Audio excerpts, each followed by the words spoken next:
అవును అంటారు, నమ్ముతారు.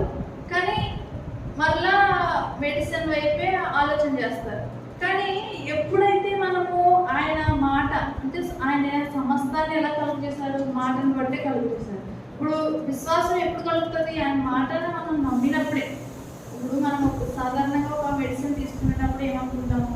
మెడిసిన్ వేసుకున్నాను కాబట్టి నాకు హెడేక్ తగ్గింది అనుకుంటాను.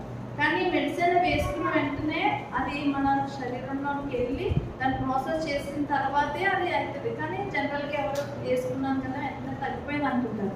కానీ ఇప్పుడు అది నమ్మకాన్ని పట్టుంది. మెడిసిన్ తీసుకున్నాను కాబట్టి తగ్గింది అనుకుంటారు. ఇప్పుడు మనకి ప్రభు ఇచ్చింది ఏంటి? సేవలో చెప్పినట్లుగా ఆయన యొక్క శరీరం. ఆ శరీరంలో ఏముంది? స్వస్థత.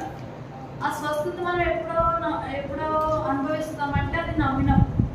అయితే ఎప్పుడైతే మనము ఆయన శరీరం ద్వారా నాకు స్వస్థత ఉంది. ఆయన శరీరం ఏ శరీరం?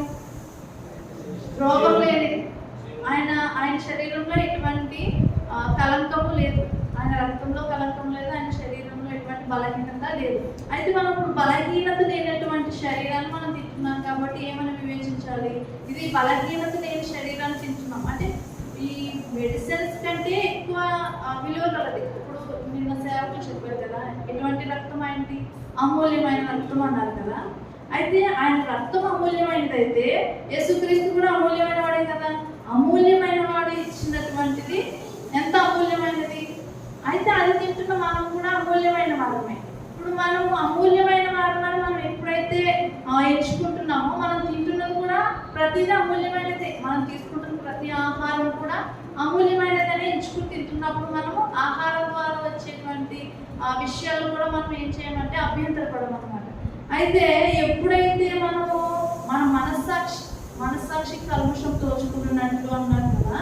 అయితే మన మనస్సాక్షి ఎప్పుడైతే బలహీనత పడుతుందో ఏ విషయమైనా సరే మనస్సాక్షి యొక్క బలహీనతను బట్టి ఆ బలహీనత అనేది మన శరీరంలో కలుగుతుంది అన్నమాట. ఇప్పుడు ఆయన శరీరం ద్వారా మనము ఎంత అమూల్యమైన వారము, ఆయన మనకి ఎంత అమూల్యతను ఇచ్చారు. ఇప్పుడు యేసుక్రీస్తు ద్వారా మనం కుమారులుగా చేయబడ్డాము. గతంలో ఇక్కడ సేవకులు వర్తమానిస్తూ మనం దేవుని బల్ల మీద తింటున్నాము అన్నారు కదా. అయితే మనం ఎంత శ్రేష్టత కలిగిన వారం, ఎంత అమూల్యమైన వారం అయితేనే అక్కడికి వెళ్ళగలుగుతాం ఆ బలయదు. అంటే అంత యోగ్యతను మనకి ఇచ్చినప్పటికీ కూడా నేటి విశ్వాసులు ఏమనుకుంటున్నారంటే యోగ్యులం కాము మేము ఇంకా అనుకుంటున్నారు. జనరల్గా ఎవరైనా నా పేరు యేసుబాబు అని పేరు పెట్టుకుంటారు కదా. కానీ నువ్వు పరిశుద్ధుడు అంటే ఏమంటారు? అట్లా నేను పరిశుద్ధుని అయిపోతాను. ఆయన పేరు పెట్టుకున్నాను ఎందుకంటే నేను విశ్వాసం కాబట్టి. కానీ నువ్వు పరిశుద్ధుడు అంటే మాత్రం ఒప్పుకోడు. కానీ మనకి వర్తమాన లేఖనాలు ఏం చెప్తున్నాయంటే నీవు యేసుక్రీస్తు ద్వారా దేవుని కుమారుడు అయినావు. యోహాను సువార్తలో కూడా ఎవరిని ఎందరూ అంగీకరించారో వారందరూ దేవుని కుమారులు వారసులై ఉన్నారన్నారు. అయితే ఇన్ని వచనాలు మనకి దేవుని కుమారులు అని తెలియపరుస్తున్నా నువ్వు కుమారుడివి, పరిశుద్ధుడివి, ఆయన ఎట్టివాడే ఉన్నావు, నీవు అట్టివాడే ఉన్నావు అనేటువంటి సంగతులు తీసుకోలేకపోతున్నారు.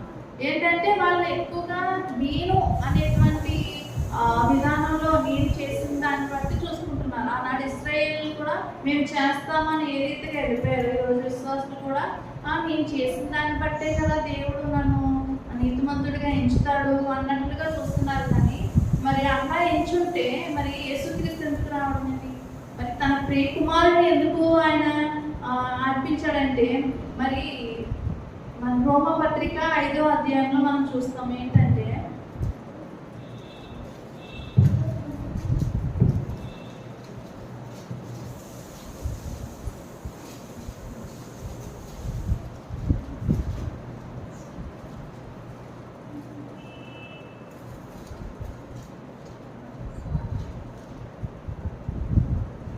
రోమపత్రిక 5వ అధ్యాయము 12వ వచనం.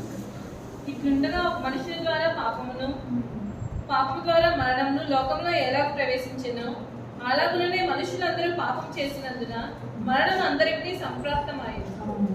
అయితే ఇప్పుడు ఒక మనుషుని ద్వారా ఏం కలిగిందంటే మనుషులందరూ పాపులుగా చేయబడ్డారు. వారికి ఏం కలిగింది? మరణం కలిగింది. మరణము అందరికీ సంప్రాప్తమైంది. అయితే ఇప్పుడు అధ్యాయం 19వ ఏలయనగా ఒక మనిషిని అవిధేయత వలన అనేకులు పాపులకు ఎలాగ చేయబడ్డారో అలాగనే ఒకరి విధేయత వలన అనేకులు నీతిమంతులుగా చేయబడ్డారు అని ఉంది కదా. ఇప్పుడు చేయబడ్డారు అని ఉంది, చేయబడతారు అని లేదు కదా. అయితే ఇప్పుడు యేసుక్రీస్తు ద్వారా మనం ఏం చేయబడుతున్నామంటే పరిశుద్ధులుగా తీర్చబడుతున్నాం. అయితే ఆదాము చేసినటువంటి అవిధేయత వలన మనుషులందరి మీదకి పాపం వచ్చింది, మరణం కూడా వచ్చింది. అయితే ఇప్పుడు మనం సువార్త ప్రకటిస్తున్నప్పుడు ఏమని ప్రకటించాలి అంటే మనుషులందరూ మీద పాపము మోపబడింది. అయితే మోపబడిన పాపం నుండి విడుదల పొందాలి అంటే ఇంకొక మనుషుడు కావాలి. ఒక మనుషుడి ద్వారా పాపం వచ్చింది కదా, ఒక్కొక్క మనుషుడు ఉంటేనే ఆ పాపం నుండి విడుదల కలుగుతుంది. అయితే ఇప్పుడు కడపటి ఆధారంగా యేసుక్రీస్తు వచ్చారు ఈ భూమి మీదకి. అయితే ఇప్పుడు యేసుక్రీస్తు ద్వారా మనుషులందరికీ జీవము సంప్రాప్తమైంది. అయితే జీవం కలిగింది అని ఎప్పుడు నమ్ముతావు? పాపం నా మీద ఉన్నది, పాపం నాలో ఉన్నదని మనం నమ్మినప్పుడే ఆ జీవం కొరకు మనం వెంటాడతాం. అయితే ఎప్పుడైతే మనిషి నేను పాపిని కాదు, నేను పాపినని ఎరిగినా నేను ఏదో చేస్తేనే నేను నీతిమంతుడు అవుతాను అని అనుకుంటున్నాను సేపు ఏం చేయలేడంటే ఆ జీవాన్ని కనుగొనలేడు.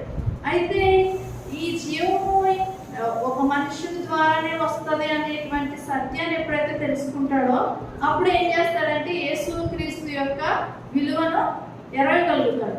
అయితే అలా ఎరిగినప్పుడు ఏం కలుగుతుందంటే ఇదే వచనం 21లో నిత్య జీవం కలుగుటకే నీతి ద్వారా కృపయు మన ప్రభు అయిన యేసుక్రీస్తు మూలంగా ఏది నిమిత్తము పాపం ఎక్కడ విస్తరించునో అక్కడ కృప అపరిమితంగా విస్తరించను అని రాయబడింది కదా. ఇప్పుడు జీవం ఎప్పుడు కలుగుతుందంటే యేసుక్రీస్తు ద్వారానే, మన ప్రభు అయిన యేసుక్రీస్తు మూలంగానే ఏం కలుగుతుందంటే జీవం కలుగుతుంది. ఆ జీవం మనల్ని ఏం చేస్తుందంటే ఇంకా ఇప్పుడు ఒక ప్రాసెస్ మనకి తెలిసిందంటే జీవం కలిగింది. ఆ జీవంలో ఉన్నటువంటి అనేక సంగతులు కూడా మనకి ఎప్పుడు తెలిస్తే జీవం కలిగినప్పుడే ఆ జీవంలో ఉన్న ఆ ప్రాముఖ్యత దాని లోపల ఏదైతే ఉన్నదో ఇప్పుడు యేసుక్రీస్తు ప్రేమ, ఆయన ప్రేమ యొక్క పొడవు వెడల్పు ఎత్తును తెలుసుకోవాలి అని ఉంది కదా. అయితే అది ఎప్పుడు తెలుసుకుంటాము? జీవం మనకు తెలిసినప్పుడే ఆ ప్రేమను కూడా మనము తెలుసుకోగలుగుతాం.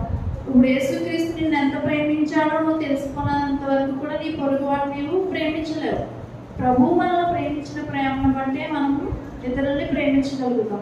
అయితే ప్రభువు నిన్ను ఎంతగా ప్రేమించాడు? ప్రాణం పెట్టినంతగా ఆయన మనల్ని ప్రేమించాడు. అయితే ఆయన అమూల్యమైన రక్తము చేత మనల్ని విడిపించాడు. ఈ అమూల్యత యొక్క విలువ ఎప్పుడు తెలుస్తుందంటే ఆయన అమూల్యమైన వాడని నువ్వు ఎరిగినప్పుడు నువ్వెంత అమూల్యమైన వాడువో, నిన్ను ఎంత అమూల్యమైనటువంటి స్థలంలో నిన్ను ఉంచాడు అనే సంగతులు మనము గ్రహించగలుగుతాం. గ్రహించినప్పుడు మనము ఈ యొక్క ఇదే యోహాను సువార్తలో ఒక సంగతి ఉంటుంది. ఏంటంటే యోహాను సువార్త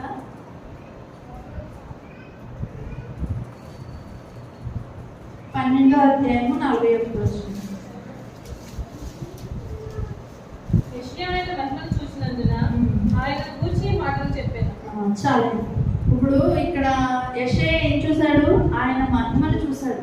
మనం జీవాన్ని ఎప్పుడైతే తెలుసుకుంటామో ఆ జీవంలో ఏమున్నది? మహిమ ఉన్నది. ఆ మహిమ ఏంటి? జీవింపచేయటమే.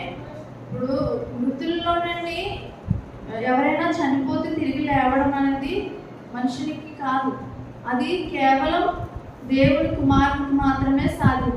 ఆ దేవుడి కుమారుడు ఏం చేశాడు? 4 రోజులైన లాజరును ఆయన నోటి మాట ద్వారా లేపాడు. అయితే ఆయన మాటలో కూడా ఏమున్నది? జీవమే ఉన్నది. అయితే ఇప్పుడు యేసుక్రీస్తునందు విశ్వాసం నుంచి మనం అందరం కూడా ఆయన పోలికలోనికి మార్చబడ్డాము. అయితే మన మాటలో కూడా ఏమున్నది? జీవమే ఉన్నది. జీవమరణం 4వ వర్షం అని ప్రభు చెప్పినట్లుగా ఈరోజు మనము జీవాన్ని ఎక్కువగా ఉచ్చరించినట్లయితే, జీవాన్ని ఎక్కువగా మాట్లాడుతున్నప్పుడు మనము ఆ పోలికలోనికి, ఆ జీవంలోనికి మనం మార్చబడతాం. అయితే ఎక్కువగా మన నోట ఏముండాలంటే జీవం ఉండాలి. అయితే ఇక్కడ యెషయా ఏం చేశాడంటే 41లో మనం చదివినట్లుగా ఆయన మహిమను చూచాడు అన్నారు కదా. ఇక్కడ మహిమ విషయంలో మనకి వస్తున్న ప్రస్తుత వర్తమానాలను బట్టి అభిషేకమును పెట్టవచ్చు, ఇంకా కుమారుని యొక్క ప్రతిష్టను కూడా మనం చూడవచ్చు. ఇప్పుడు జీవాన్ని మనం ఎప్పుడైతే చూస్తామో అభిషేకం యొక్క మహిమ ఎలా ఉంటుందో, అభిషేకం యొక్క శక్తి ఏంటి? ఆయన శరీరం ద్వారా మనకు కలిగినదే. ఇప్పుడు ఆయన స్వస్థత మనకి కలిగించడానికే కదా ఆయన వచ్చే వరకు నన్ను జ్ఞాపకం చేసుకుంటకే దీన్ని చేయడని కొరింథీ పత్రిక 11వ అధ్యాయంలో చెప్పారు. అయితే ఆయన వచ్చే వరకు మనము ఎటువంటి బలహీనత లేకుండా సంపూర్ణ ఆరోగ్యంతో మనం జీవించడానికే ఆయన యొక్క శరీరాన్ని మనకి ఇచ్చారు. ఆయన వచ్చే వరకు కూడా నన్ను జ్ఞాపకం చేసుకోండి అన్నారు. అయితే ఇప్పుడు మనం ఎప్పుడు ప్రభు యొక్క శరీరం ఎదురుకు వచ్చినప్పుడల్లా ఆయన జ్ఞాపకం చేసుకుని ఆయన ఎంత ఆరోగ్యవంతుడుగా, యవనస్తుడు, ఆయన ఎలా ఉన్నాడు? యవనస్తుడుగా ఉన్నాడు. 33.5 సంవత్సరాల వయస్సు అంటే మంచి బలము కలిగినటువంటి వయస్సులో ఆయన ఉన్నాడు. ఆ యొక్క శరీరాన్ని మనం తింటున్నామంటే మనం ఎంత బలహీనత కలిగి ఉన్నా కూడా ఆ యొక్క జీవం మన యొక్క శరీరంలో ప్రత్యక్షం అవుతుంది. ఎందుకంటే విశ్వాసం ద్వారా మనం ఏదైతే పలుకుతామో, ఏదైతే మనం నమ్ముతామో వాటన్నిటిలో కూడా ప్రభు నడిపిస్తాడు. అది దేనిని బట్టి? మనల్ని బట్టి కాదు, అభిషేకం యొక్క శక్తిని బట్టి. అభిషేకం యొక్క శక్తిని ఎరిగినప్పుడు, కుమారుని యొక్క ప్రతిష్టను మనం ఎరిగినప్పుడు ఏం చూస్తామంటే ఆయన మహిమను చూస్తాం. అయితే ఆయన మహిమను చూడాలంటే ముందు జీవాన్ని కనుగొనాలి. జీవాన్ని ఎప్పుడైతే కనుక్కుంటామో జీవంలో ఉన్నటువంటి ఆ యొక్క అభిషేకం యొక్క శక్తిని, మహిమను మనము చూడగలుగుతాం. అయితే ఆయన ఎందుకు మనల్ని ఇంతగా విమోచించాడు అంటే, ఇప్పుడు మనం ఇశ్రాయేలీయులు వారు ఆయన త్రోసివేశారు, ఆయన తృణీకరించారు. అయితే ఆ యొక్క శ్రేష్టతను ప్రభువు మనకు అనుగ్రహించాడు. ఎలా అంటే అన్ని జనులమైన మనల్ని అబ్రహాము ద్వారా వాగ్దానం చేయబడిన వారిగా నీతిమంతుడు విశ్వాసం మూలంగా జీవించిన యొక్క ఏర్పాటు ద్వారా ప్రభు తన ప్రణాళిక, తన సంకల్పం ద్వారా మనల్ని అందరినీ కూడా ఏర్పరచుకున్నాడు. అయితే ఎప్పుడైతే ఈ ఏర్పాటుని, సంకల్పాన్ని మనము నమ్ముతామో, విశ్వసిస్తామో, అప్పుడు మనము ఏ విషయంలో కూడా తొట్టిపోమన్నమాట. ఆయన సంకల్పం ఎరగనంత వరకు మనం ఏం చేస్తామంటే ప్రయత్నాల్లోనే ఉంటాం. ఆయన సంకల్పం ఏంటి? జగత్ పునాది వేయబడక ముందే ఆయన మనల్ని ఎలా సంకల్పించాడు, ఆయనలో మనల్ని ఎలా ఏర్పరచుకున్నాడు, మనము జగత్ పునాది వేయబడక ముందే క్రీస్తులో మనల్ని ఎలా భద్రం చేశాడు అనే సంగతిని మనం ఎరిగినప్పుడు మనం భద్రపరచబడిన వారమని ఎరుగుతాము. ఎరిగినప్పుడు యోహాను సువార్త 16:13లో చెప్పినట్లుగా సంభవింపబో సంగతులను మీకు తెలియజేస్తానని సంఘంతో ప్రభువు చెప్పాడు కదా. అయితే ఈ సంభవింపబో సంగతులు ఏంటి అంటే, సంఘం ఎవరు? యేసుక్రీస్తు యొక్క పెండ్లి భార్య. అయితే వధువు సంఘంగా మనల్ని ప్రభు ఉంచాడు. అయితే తన భర్త తన భార్యకు మాత్రమే కొన్ని సీక్రెట్స్ చెప్తారు, ఇంకా ఎవరికి కూడా అవి ఓపెన్ చేయరు. భార్యకి మాత్రమే ఇది ఇలా అని తన అన్ని విషయాలు చెప్తారు. ఏమని అంటే జనరల్గా జరిగిన విషయాలు కానీ ఏదైనా మన కొరకు ఏదైనా దాచి ఉంచిన సంగతులన్నీ కూడా తన భార్యకి చెప్తారు. ఇప్పుడు నిన్న వర్తమానం విన్నట్లుగా ఈ గ్రంథము మన యొక్క ప్రాపర్టీ, అంటే దస్తావేజు అని సేవకులు చెప్పారు. ఇప్పుడు మనం గ్రంథం యొద్దకు వస్తున్నామంటే మన యొక్క ప్రాపర్టీ ఏముంది తెలుసుకోవడానికే మనం వస్తున్నాం. ఇప్పుడు సహవాసంగా ఎందుకు కూడుకోవాలి? మనకి ఏం జీవం ఉంది? నా జీవం ఎంత ఉన్నది అనేది, నన్ను ఎంతగా ఆయన జీవంలో నడిపించాలనే సంగతులు మనం తెలుసుకోవడానికే కూడుకోవడానికి రావాలి. ఇప్పుడు మనం జనరల్గా ఇంట్లో ఉండి వినొచ్చు, కానీ అది వినలేము. విన్నా ప్రభు ఇచ్చిన కృపను బట్టి, అవకాశాన్ని బట్టి వినగలిగితే గ్రహింపును ఇవ్వగలరు. కానీ మనం ఇలా వచ్చి కూడుకోవడం ద్వారా ఆయన మరింత ప్రత్యక్షతలోనికి మనల్ని నడిపిస్తారు. మనము ఎందుకు ఈ సమయం కొంచెమే ఉన్నది అంటే, కొరింథీ పత్రికలో చెప్పినట్లుగా ప్రకటన గ్రంథంలో చెప్పింది, ఇక వచ్చేవాడు ఆలస్యం చేయక వస్తాడు అనేటువంటి మనం ఈ ప్రవచన గ్రంథం ద్వారా ప్రవచన వాక్యాన్ని మనం ఎరిగి ఉన్నాం కనుక, ఇక ఆయన ఆలస్యం చేయక వస్తాడు, త్వరగా వస్తాడనే సంగతులు మనము ఈ యొక్క ఏర్పాటు ద్వారా, ఈ యొక్క పరిచయం ద్వారా మనం గ్రహించాము. అదే విషయాన్ని మనం ఇతరులతో పంచుకుంటున్నప్పుడు వాళ్ళు ఏం చేస్తున్నారంటే, ఇంకా లోకం మీద చాలా పాపం ఉన్నది కదా, ప్రభు ఇంకా రాడు అనుకుంటున్నారు. వీళ్ళందరూ మార్చిపడిన తర్వాత వస్తారు. మనం కూడా ఒకప్పుడు అలాగే అనుకున్నారు.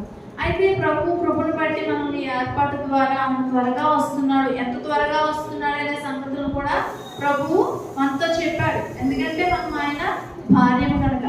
అయితే ఇప్పుడు ఆది కాండంలో చూసినట్లుగా ఇస్సాకు పొలంలో ధ్యానిస్తున్నాడు. అయితే ఇస్సాకు పొలంలో ఉన్నాడు.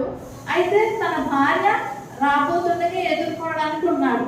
అయితే ఆ విషయాన్ని ఆలోచన చేస్తున్నప్పుడు ఇస్సాకు పొలంలో ఉన్నాడు కదా, అక్కడ ఆ టైంలో ఎవరు ఉండరు ఇస్సాకు పొలంలో ఉన్న సమయంలో. అయితే ఇస్సాకు తన భార్య వస్తుందని ఏం చేస్తాడు, సంతోషిస్తూనే కదా వచ్చాడు అక్కడికి. అయితే ఇస్సాకు ఎవరు లేరు కదా, మనం ఎవరు లేనప్పుడు ఏం చేస్తాము, ఎవరు లేరు, మనం హ్యాపీగా ఉన్నామంటే మంచిగా ఒక సాంగ్ పెట్టుకుని హ్యాపీగా డాన్స్ వేస్తాం. ఇప్పుడు యేసుక్రీస్తు కూడా త్వరలో మనం అందరం ఆయన కలుసుకోబోతున్నాం అన్నప్పుడు ఏం చేస్తారు, మధ్య కష్టాలు నేను ఎప్పుడు వెళ్తాను అన్నట్టు ఆయన వెయిట్ చేస్తున్నారు, డాన్స్ వేస్తున్నారు అనమాట. ఇప్పుడు మనం అందరం కూడా ఏం చేస్తాం, ఆ వేదిక మీదకి డాన్స్ వేసుకుంటేనే మనం వెళ్తాం. అయితే ఇప్పుడు ఆ విషయం నేను ఆలోచన చేసినప్పుడు నాకు అనిపించింది, మనం నాట్యం చేస్తున్నాం ఇక్కడ, మనం ప్రభు దగ్గరికి వెళ్తున్నాం అన్నప్పుడు ఆయన నాట్యం చేస్తున్నాడంటే ఇంకెంత ఆనందము. అంటే ఇట్లా ఆయన దీన్ని సంగతులు ఆత్మ ద్వారా ఆయన తెలియపరుస్తున్నప్పుడు ఆటోమేటిక్గా మన ఉదయం గంతులేస్తుంది. వాక్యం వస్తున్నప్పుడు మనం బయటికి ఇప్పుడు అందరూ ఉన్నప్పుడు ఏం చేస్తాము, బయటికి ఎక్స్పీరియన్స్ చేయలేము, అన్ని లోపల గంతులేసేస్తాం. అయితే ఇప్పుడు ప్రభువుని మనం ఎదుర్కొంటున్నాము. ఇంకా ఇప్పుడు డేస్ కౌంట్ చేస్తున్నాం కదా, డేస్లో 76 days ఈరోజుకి అయిపోతుంది చూస్తాము. 75 days అంటే అది ఇంకెంత తక్కువ కాలం. ఇప్పుడు సంవత్సరం అంటే ఈజీగా అయిపోతుంది. అయితే ఈ డేస్ అనేవి ఇంకెంత త్వరగా అయిపోతాయి. అలాగే సేవకులు మనం ఎలా కనుకోబడతామన్నారు, రెప్పపాటులో అన్నారు. అయితే ఈ డేస్ కూడా ఎలా అవుతుంది, రెప్పపాటులోనే అయిపోతుంది. మనం ఇంకా ఏం చేస్తున్నామంటే ఇంకా టైం ఉంది అన్నట్లు అనుకుంటున్నాం, కానీ టైము లేదు. ఇప్పుడు టైంని మనము ఏం చేయాలి, మన నాలుగులో ఉంది ఏమనంటే, ఇప్పుడు ఈరోజు కూడుకుంది, సహవాసం ఉంది కూడుకోవడానికి. సో మనకి టైంని మనం మాట్లాడాలి. నేను అక్కడ అటెండ్ అవ్వనట్లుగా మనం మాట్లాడినప్పుడు ఆటోమేటిక్గా దానికి కావాల్సిన ద్వారం ప్రభు తెరుస్తాడు. తెరిచినప్పుడు మనం అందరికి ప్రవేశిస్తాం. అయితే ఆ ప్రవేశం కలగాలంటే మనం ఏం చేయాలంటే, ముందు ఆ జీవం ఎంత ఉన్నదో మనము నమ్మాలి. నమ్మినప్పుడే ఆ జీవంలోకి మనము ప్రవేశించగలుగుతాం. ఇప్పుడు రేపు పొద్దున ప్రభు మనతో యెరూషలేము పట్టణంలోనికి ప్రవేశిస్తాడు. ప్రవేశించినప్పుడు ఆయన మనకు తీతుపద్ధతి ధ్యానాలు ఏమన్నారు, ధ్యానాతో ఆయన రాబోతున్నాడు. ఆయన అడ్వకేట్ తీసుకుని రాబోతున్నాడని చెప్పారు. అయితే ఇప్పుడు మనము ఉన్న కొద్ది టైంలో కూడా మనం సహవాసాన్ని నిర్లక్ష్యం చేసి మనం ఉంటున్నప్పుడు ఏమవుతుంది, రేపు పొద్దున్న ప్రభువు నీది ఇంతే అన్నప్పుడు మనకి ఎంత ఇదిగా అనిపిస్తుంది. అరే నేను ఇంత అన్నట్లు ఇంతమంది పరిశుద్ధుల మధ్యలో మనము ఎంత ఇదిగా అయిపోతాము. అది మనము ఏంటంటే ప్రభు యొక్క మహిమను బట్టే మనము నడిపించబడుతున్నాము. ఆయన శక్తి మన యందు ప్రత్యక్షమైతే మనము ఇట్లా ముందుకు వెళ్ళగలుగుతామని ఎప్పుడు నమ్ముతామంటే, ఫస్ట్ మనము కూర్చోవాలి. హెబ్రీ పత్రికలో చెప్పినట్లుగా ఆయన యొక్క విశ్రాంతిలోనికి ప్రవేశించడం మన వాగ్దానము నిలిచి ఉన్నది అన్నారు కదా. ఇప్పుడు విశ్రాంతి అంటే ఏంటి, కూర్చోవడమే. ఇప్పుడు ఎక్కువ మన మీద ఉన్నది తక్కువ టైం. ఇప్పుడు పౌలు ఆయనను ఎక్కువగా త్వరపెట్టాడు రమ్మని అని ఉన్నది కదా తీతుపత్రిక ధ్యానంలో. ఆయనను ఎక్కువగా త్వరపెట్టాడు. ఆయన నా టైంలోనే యేసుక్రీస్తు వస్తాడు అని నమ్మాడు, త్వరపెట్టాడు. ఆయన ఏం చేశాడు, సమస్తాన్ని వెంటనే ఎంచుకున్నాడు అన్నాడు. అంటే సమస్తాన్ని ఆయన విడిచిపెట్టి ప్రభు వస్తాడు, నా టైంలోనే వస్తాడు అని నిరీక్షించాడు. కానీ ఆయన టైంలో రాలేదు, మన టైంలో వస్తున్నానని చెప్పారు. ఏ టైంకి వస్తాను, ఏ మంత్లో వస్తాను అనేది ఆయన చెప్పినప్పుడు మనం ఎంత నిరీక్షించాలి, ఎంతగా ఆయన రాకడం త్వరపెట్టాలి. ఇప్పుడు యేసుక్రీస్తు రాకడం త్వరపెట్టడం ద్వారా జరిగే మేలేంటి, ఇశ్రాయేలీయులు చేర్చబడతారు. నిన్న ప్రభువు ఏం మాట్లాడారు? ప్రభువు బాధపడుతున్నాడు. చిన్న కుమారుడు ఇంట్లోకి వస్తున్నాడు, పెద్ద కుమారుడికి లేట్ అవుతుంది, అప్పుడే 2000 సంవత్సరాలు అయిపోయింది అని ప్రభువు బాధపడుతున్నట్లుగా మాట్లాడినప్పుడు మనం ఎంత త్వరగా ప్రభువు రాకడను మనం త్వరపెడితే, ఆయన ఎంత త్వరగా వస్తే అంతగా ఆయన సమకూర్పు అనేది, ఇశ్రాయేలు యొక్క సమకూర్పు అనేది జరుగుతుంది అన్నారు కదా. ఇప్పుడు ఆయన పొలంలో గంతులు ఎందుకు వేస్తున్నాడు? తన పెళ్లి భార్య వస్తుంది, పెద్ద కుమారుడు కూడా చేర్చబడుతున్నాడు అనే ఆనందంతో ఆయన గంతులు వేస్తున్నాడు. అయితే ఇప్పుడు మనం ఏం చేస్తున్నామంటే ఆయనని రాకడం మనము త్వరపెట్టే వాళ్ళకు ఉండాలి. ఇంకా సర్లే వస్తారులే, ఇంకా టైం ఉందిలే అన్నట్లుగా ఆలోచన అనేది చేయకూడదు. ఇప్పుడు లోకం ఏ విధంగా ఆలోచిస్తుందో విశ్వాసులై కూడా నేను ఇంకా ఏదో చేయాలనే వాళ్ళు ఎలా ఆలోచన చేస్తారో మనం అట్లా ఆలోచన చేయకూడదు. ఎందుకంటే మనకు కుమారుడు యొక్క ప్రతిష్ఠ ఏంటో, అభిషేకం యొక్క శక్తి ఏంటో ప్రభు మనకి తెలియపరచాలి. ఇంత శక్తిని, ఆయన మహిమైశ్వర్యాన్ని మన ఎడలు కనపరిచినప్పుడు మనము ఏం చేయకూడదు అంటే ఇంకా నిర్లక్ష్యం అనేది ఏ విషయంలో కూడా చేయకూడదు అన్నమాట. నిర్లక్ష్యం చేస్తుండడం వల్ల ఏం కోల్పోతాం అంటే మన జీవాన్నే మనం మిస్ అయిపోతాం. మన జీవం మిస్ అయిపోతే ఇప్పుడు ఉన్నన్ని రోజులు ఏది ఎలా ఉన్నా అది అయిపోతుంది. కానీ తర్వాత నిత్య జీవం అన్నాడు కదా ఆయన. నిత్యము అక్కడ ఆయనతో ఉండే జీవాన్ని మనం కోల్పోకూడదు కదా, కోల్పోకూడదు. అంటే యెరూషలేము పట్టణంలో నేను ఉండాలి అనే ఆశ మనలో ఉండాలి. మనం అడుగు వాటికంటే, ఊహించు వాటికంటే అత్యధికంగా చేయ శక్తి గలవాడు అన్నారు కదా ఆయన. ఇప్పుడు మనము అడగాలి, ప్రభువా నీతో నేను యెరూషలేము పట్టణంలో ఉండాలి అంటే ఇక్కడ నా జీవానికి కావాల్సింది ఇప్పుడు నా మంచి శరీరంలో ప్రత్యక్షం అవ్వాలి, నేను ప్రవేశం కలగాలి నాకు అని చెప్పి మనం మాట్లాడుతున్నప్పుడు కంపల్సరీగా ప్రభువు ప్రవేశం అనేది అనుగ్రహిస్తారు. అయితే ఇప్పుడు ప్రవేశం ద్వారా మనకి యెరూషలేము పట్టణంలో ఆయనకు ఉండే అవకాశం ఉంది. అయితే ఇప్పుడు యెరూషలేము పట్టణంలో ఉంటున్నామంటే సేవకులు ఒక మాట చెప్పారు, ఏమంటే యెరూషలేము పట్టణంలో మన యొక్క పేరును అక్కడ ఆ యొక్క పట్టణానికి పెడతాడు, మనం ఉంటున్న ప్లేస్కి అని చెప్పేసి అన్నారు కదా.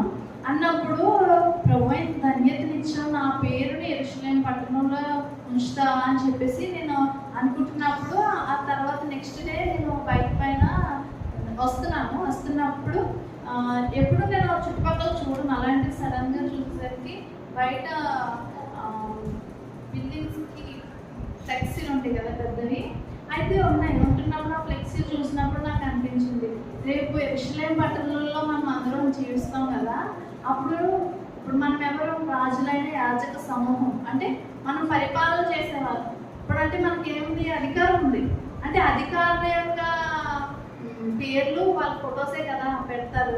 అయితే మన ఫ్లెక్సీలు కూడా ప్రభు ఆ యొక్క యెరూషలేము పట్టణంలో పెడతారు అని అనిపించి నేను చాలా సంతోషించాను. ఇంత ధన్యత, ఇంత ఆధిక్యత మాకు ఇచ్చామని ఈ పరిచర్య ద్వారా మాకు తెలియపరచడానికి నిజంగా ప్రభుకి స్తోత్రం చెల్లించాను. ఎందుకంటే ఈ విషయాలన్నీ మనము ఇంతకు ముందు ఉన్నటువంటి పరిచర్య ఏదైతే ధర్మశాస్త్రం అనే కాడి కింద చిక్కుపోయి ఉన్నామో అందులో ఉండుంటే మనకున్న ఆధిక్యత ఏంటో కూడా మనము ఎరగకపోదు. అయితే ఇంకా మనం ఏదో ప్రయత్నాల్లోనే ఉండిపోయి ఇప్పుడు ఎవరైతే సమయాన్ని వృధా చేసుకుంటున్నారో వారి వల్ల మనం కూడా సమయాన్ని వృధా చేసుకుంటాం. కానీ ప్రభు ఇచ్చిన ధన్యత ఏంటంటే మనము సమయం పోనీయక అన్నట్లుగా ఏ సమయాన్ని కూడా పోనవ్వకుండా మనం కూర్చుని లేదంటే ఇలా గుడికి అటెండ్ అవ్వకపోయినా లైవ్ ద్వారా వినేటువంటి ధన్యత, లేదంటే కీర్తనల ద్వారా ఆయన యొక్క మహిమను ధ్యానించే కృపను ప్రభువు అనుగ్రహించాడు. బట్టి ప్రభుకి నిజంగా స్తోత్రాలు చెల్లించాలి. అయితే ఆయన యొక్క అమూల్యతను, ఆయన ఎంత అమూల్యమైన వాడు మనం ఎరిగిన వాడు అయితేనే మన యొక్క అమూల్యత అంటే యేసుక్రీస్తు ద్వారా అనుగ్రహించబడింది. అది యేసుక్రీస్తు మనల్ని ఎంత అమూల్యమైన వారిగా చేశాడు, ఆయన యొక్క శరీరం యొక్క శ్రేష్టత అనేది మనము ఎరగలుగుతాం. అలా ఎరిగినప్పుడు మనం ఏం చేస్తామంటే, ఇది కొలస్సీ పత్రికలో మనం చూస్తాము.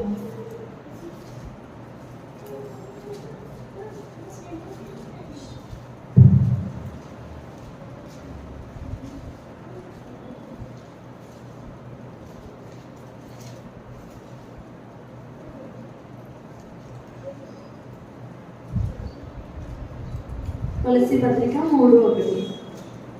మీరు క్రీస్తుతో కూడా లేపబడిన వారైతే పైన వాటినే వెతుకుడి. అక్కడ క్రీస్తు దేవుని కృపాసనంలో కూర్చుని ఉన్నాడు. చాలు. ఇప్పుడు ఇక్కడ పైన వాటినే వెదకుడి అని ఉంది కదా. ఇప్పుడు నిన్న సేవకులు చెప్పినట్లుగా పైన ఏముంది? మన ప్రాపర్టీ అంతా ఉంది. అప్పుడు పరలోకం అంతా ఎవరిది? మనదే అని చెప్పారు కదా.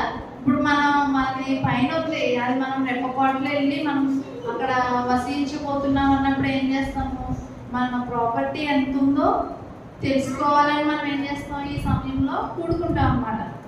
అయితే పైన ఉన్నది నా ప్రాపర్టీ అని ఎరగల వాళ్ళు ఏం చేస్తారంటే, వెళ్దాంలే, సమయం ఉన్నప్పుడే వెళ్దాంలే, అవకాశం కుదిరినప్పుడే వెళ్దాంలే అనుకుంటారు. కానీ ప్రభు అవకాశం ఇస్తాడు, ద్వారం తెరుస్తాడు అనేటువంటి నిరీక్షణలో ఉంటుంది. ఎప్పుడైతే ప్రభు ద్వారం తెరుస్తాడు, నిరీక్షణతో మనం నిరీక్షించినప్పుడు కంపల్సరిగా ద్వారమైన తెరుస్తాడు. అంటే ఇప్పుడు మనకి నూతన సంవత్సరంలో సేవకుల ద్వారా మనకి వచ్చిన వారితో మనం ఏంటంటే గొప్ప ద్వారము తెరవబడింది అన్నారు కదా. అయితే పరిచయ విషయంలో ద్వారం తెరవబడింది, సేవకులు నడిపించబడ్డారు. అంత మాత్రమే కాదు, మనం అందరం కూడా కూడుకోవడానికి దేవుడు గొప్ప కృపను, ఎప్పుడైతే ఈ వర్తమానం వచ్చిందో కాన్ఫరెన్స్, వన్ డే కాన్ఫరెన్స్ కానీ ఎక్కువ కూడిక అనేది జరగడం జరుగుతుంది. ఇప్పుడు ఆ గొప్ప ద్వారం ఏంటంటే ప్రభువు రాబోతున్నాడు. ఆ యొక్క పెండ్లి వేదికకు మనకి ద్వారము తెరవబోతున్నాడు. ఆ ద్వారమే గొప్ప ద్వారం.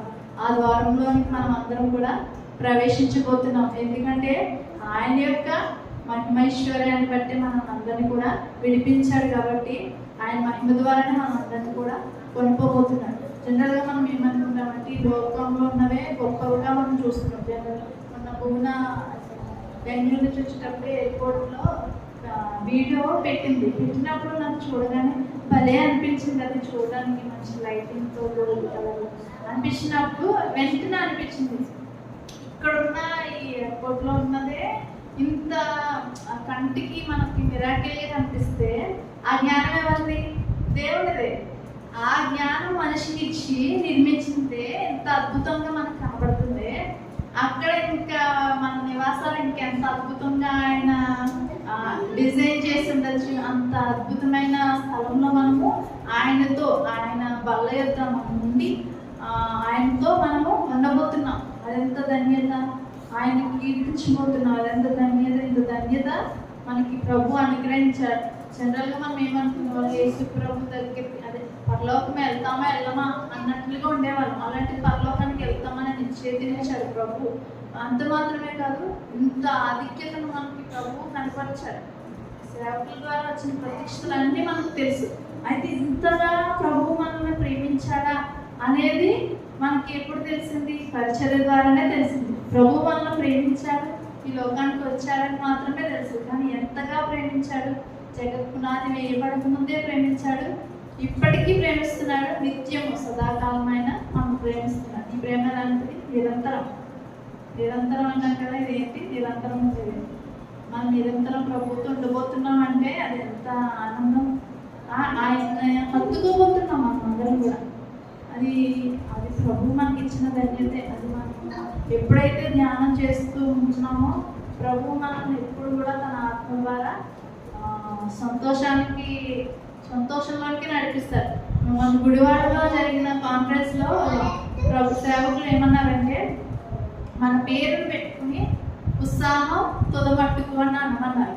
అనవన్నప్పుడు నాకు చాలా సంతోషం అనిపించింది. మనలో ఆయన్ని నింపిన ఉత్సాహం, ఎటువంటి ఉత్సాహము? ప్రభువుని నేను ఎదుర్కోబోతున్నాను, ప్రభువుతో నేను ఉండబోతున్నాను, సదాకాలం ఉండబోతున్నాను, ఆయనతో నేను ఆయన కీర్తించబోతున్నాను, ఆయన స్తోత్రించబోతున్నాను అనేటువంటి ఆనందంలో మనం ఉన్నాం. ఈ ఉత్సాహం మనలో ఉన్నది. అది తుదమట్టుకు అంటే ప్రభు వచ్చే వరకు, ప్రభువు మనం కలుసుకునేంత వరకు ఉన్నది, తర్వాత కూడా ఉన్నది కదా. ఇప్పుడు మనము ప్రభు ఇస్తున్న ప్రత్యక్షతలు, తన ఆత్మ ద్వారా ఇస్తున్న ప్రత్యక్షతలకే ఇంత ఉత్సాహము, ఇంత ఆనందము, మనలో సంతోషం ఉన్నదంటే రేపు ప్రభువును చూడగానే మనకి ఏమనిపిస్తుంది? నిజంగా సేవకులు రాసిన పాటను బట్టి సాగిలు పడిపోతాం. ఆ సాగిలు పడటంలో ఇంక మామూలుగా కాదు. దాన్ని మనము అనుభవపూర్వకంగా మాత్రమే తెలియపరచగలం. అది మాటల ద్వారా కాదు, మాటల ద్వారా తెలియపరిచేటువంటిది కాదు. కనుక మనం అందరం కూడా ఏం వివేచించాలంటే ఆయన జీవాన్ని వివేచించాలి. ఆయన జీవాన్ని వివేచిస్తున్నప్పుడు ఆయన యొక్క శరీరం ఎంత జీవము గలదో మనము ఎరగలుగుతాం. ఎరిగినప్పుడు ఆ జీవాన్ని మనము అనుభవిస్తాం. నిజంగా నేను ఎప్పుడైతే సేవకుల ద్వారా ఈ వర్తమానాన్ని విన్నానో, ఆయన పొందిన గాయముల చేత మీకు స్వస్థత, పేతురు పత్రికలో రాసినట్టు ఆ స్వస్థతను తెలియపరిచిన నాటి నుండి ఈ రోజు వరకు నేను ఆల్రెడీ ఇది హైదరాబాద్ మీటింగ్లో సాక్ష్యం చెప్పినప్పుడు అప్పటి నుంచి కూడా మనము ఈ శరీరంలో ఉన్నాం. ఏ శరీరం? మధ్య శరీరంలో ఉన్నప్పటికీ కూడా మనకి ఏం కావాలి? ఆయన యొక్క జీవం మనకు కావాలి. మధ్య శరీరంలో ఉన్నంత వరకు మనకు బలహీనతలు అనేవి కలుగుతూనే ఉంటాయి, కలగకుండా ఉండవు. ఎంత బలవంతులైనా, ఎంత ప్రోటీన్ ఫుడ్ తిన్నవారైనా కూడా కలుగుతాయి. కానీ అవి కలిగినా కూడా మనము శక్తి పొందుకోవాలంటే ఆయన శరీరం మీదకే రావాలి. ఎప్పుడైతే నేను ఈ మాటను విన్నానో, ఇంచుమించు సంవత్సరం పైన అవుతుంది. ఇప్పటికి వచ్చి ప్రభు కృప, ఒక్క మెడిసిన్ కూడా వాడకుండా ప్రభు కృపనిచ్చాడు. అయితే ఆ మాట నేను నమ్మిన నాటి నుండి ప్రభు యొక్క శరీరం మీదకి వెళ్ళమని ఎప్పుడైతే సేవకులు చెప్పారో అప్పటి నుంచి కూడా ఎప్పుడు బలహీనత అనిపించినా నేను ఆయన యొక్క శరీరం మీదకే వెళ్తాను. వెళ్ళి ప్రభు నీ శరీరంలో ఉన్నటువంటి ఆ స్వస్థతను అనుభవించడానికి మీరు మాకు ఇచ్చారు కనుక అని ఎప్పుడు నేను అది తీసుకుంటూ ఉంటాను. కానీ జనరల్గా అందరూ ప్రార్థనే ఇది అన్నట్లుగా ప్రార్థన చేసుకుని మరీ మెడిసిన్ వేసుకుంటారు. కానీ అందులో దానివల్ల అసలు తగ్గిన ఏమనుకుంటారు? నేను లోపల నేను మెడిసిన్ వేసుకోవడం వల్ల తగ్గింది అనుకుంటాను. కానీ బయటకి ఏం చెప్తారు? దేవుడి కృప అండి, ఆయన కృపను బట్టి స్వస్థనిచ్చారు అనే అంటారు. కానీ మన మనసులో ఎరిగిన వాడు ఆయన. అంటే మన మనసులో ఏముంది? టాబ్లెట్ మీద ఉంది. కానీ బయటికి ఏం చెప్తున్నాం? నోటి ద్వారా ప్రభు చెప్తున్నాం. కానీ ఏంటంటే మన మనసు, మన మాట ఒకటే ఉండాలి. ఏంటంటే ఆయన శరీరం ద్వారానే స్వస్థత అనేది ఉన్నది. ఆ స్వస్థత ఇంకా మనకు కొద్ది టైంలో ఉంది. ఆ కొద్ది టైంలో ఇంకా ఎవరైతే అనుభవించట్లేదో వాళ్ళందరూ కూడా అనుభవించే కృప ప్రభు అనుగ్రహించిన కాక ఈ కొద్ది ప్రభు ప్రార్థన చేస్తాం. పరిశుద్ధులైన మీకు స్తోత్రం చెల్లిస్తున్నాను. మీరు ప్రేమించి నన్ను నిలబెట్టిన కృపను బట్టి మీకు స్తోత్రం చెల్లిస్తున్నాను ప్రభా. ఆయన కేవలం నా తండ్రి కృపను బట్టి, మీరు ఇచ్చిన వాక్శక్తిని బట్టి నన్ను మాట్లాడగలుగుతాను. మీ సేవకులు ఆయన ఇచ్చిన అభిషేకాన్ని బట్టి మీరు మమ్మల్ని దర్శించారు. ఆయన వాటిని మేము తలపోసుకుంటూ మీరు ఇచ్చిన కృపను బట్టి మీకు వందనాలు. ఆయన మీ యొక్క శరీరం యొక్క ప్రాముఖ్యతను, ఆయన మీ రక్తం యొక్క అమూల్యతను ఆయన ఎరిగిన వారు ఉండటం మీరు కృపనిచ్చారు. ఆయన మీరు వచ్చే వరకు కూడా నేను ఈ కృప మాలో ప్రత్యక్షమవుతున్నట్టుగా సహాయం దయచేయండి. ఆయన మీ యొక్క శరీరం ద్వారా మాకు కలిగినటువంటి స్వస్థత అనేది నా ప్రభు మేము మా జీవితంలో మధ్య శరీరంలో ప్రత్యక్షమవుతున్నట్లుగా మీ ఆత్మ సహాయం అందరికీ కలుగుగా ప్రార్థిస్తున్నాం ప్రభా. ఆయన నీ యొక్క శరీరం తింటున్న మేములైనా నీవు ఎట్టివాడవై ఉన్నావు, మీ మట్టివాడమై ఉన్నాము. మీరు మాట్లాడినట్లుగా మీరు యవ్వనస్తుడై ఉన్నారు. మీరు వచ్చే వరకు కూడా మేము అందరం కూడా యవ్వనస్తులుగానే ఉన్నాం ప్రభా. ఆయన మీరు త్వరలో రాబోతున్నారు. మరి ఇస్సాకు పొలంలో ధ్యానిస్తుండగా ఆయన మీరు యేసుక్రీస్తు మధ్యాకాశానికి రాబోతున్నాడు. మరి మేమందరం కూడా కొనుక్కోబడుతున్నాం. రెప్ప పాటలో అనేటువంటి అనుభవాన్ని మీరు మాకు ఇచ్చారు కనుక మా ముందున్న కాలం నా ప్రభా రెప్పపాటు అనేటువంటి విషయాన్ని మేము నమ్ముతున్నాం. ఆయన ఈ రెప్పపాటు కాలంలో మీరు జరిగించబోతున్న కార్యాలను మేము ప్రవేశించినట్లుగా ఆయన మీ ఆత్మ సహాయం అందరికీ దయచేయండి ప్రభా. ఆయన ఏ సమయాన్ని ఆయన మౌనములుగా సమయమందు అసమయమందు కూడా నా ప్రభు నేను కోరుకునే ధన్యతను దయచేయండి. ఆయన సేవకుల ద్వారా మాకు వస్తున్న ప్రతి ప్రత్యక్షతల్లోనికి మీరు మమ్మల్ని నడిపించండి. ఆయన సేవకులు ఆయన ఈ పక్షంలో నిలబడుతుండగా ఆయన మీరు ఇస్తున్న ప్రత్యక్షతలను బట్టి మీకు వందనాలు స్తోత్రములు. ఆయన మేము ఇంతవరకు ఆయన నీ యొక్క గ్రంథంను ధ్యానించడానికి కూడుకున్నాం. ప్రవచన గ్రంథం యొక్క ప్రవచన వాక్యాన్ని ధ్యానించడానికి కూడుకున్నాం. ఆయన ఇక మీదట నా ప్రభువా నాయన మా యొక్క జీవం, మా ఆస్తిని నాయన మీ పరలోకంలో మాకు భద్రం చేసిన ఆస్తిని నాయన మేము తెలుసుకోవడానికి కూడుకోబోతున్నాం తండ్రి. ఆయన మరి నాయన లెక్కకు మించినటువంటి నాయన కృపను మీరు మాకు ఇస్తున్నందుకు మీకు స్తోత్రం. కృపను నాయన మాకు అనుగ్రహిస్తున్నందుకు మీకు స్తోత్రం. నాయన మీరు వచ్చే వరకు నాయన మీ కృపలో నుండి తొలగిపోకుంటున్నట్లుగా మీ ఆత్మ సహాయం అందరికీ అనుగ్రహించండి. ఆయన ఇంతవరకు నా ప్రభు ఆయన నీ కృపలో నిలిచి ఉన్న వారిని బట్టి మిమ్మల్ని స్తోత్రిస్తున్నాం నాయన. నీ సేవకులకి నాయన వెనువెంటుగా నా ప్రభా ఆయన నిలబడుతున్నటువంటి ప్రతి ఒక్కరిని బట్టి మిమ్మల్ని స్తోత్రిస్తున్నాం ప్రభా. ఆయన చేయవలసిన మా ప్రియులను బట్టి మీకు స్తోత్రం చేస్తూ నాయన మా ప్రభువును రక్షకుడైనటువంటి యేసుక్రీస్తు శరీరంలోకి రక్తంలోకి పాల్గొంటున్నాము.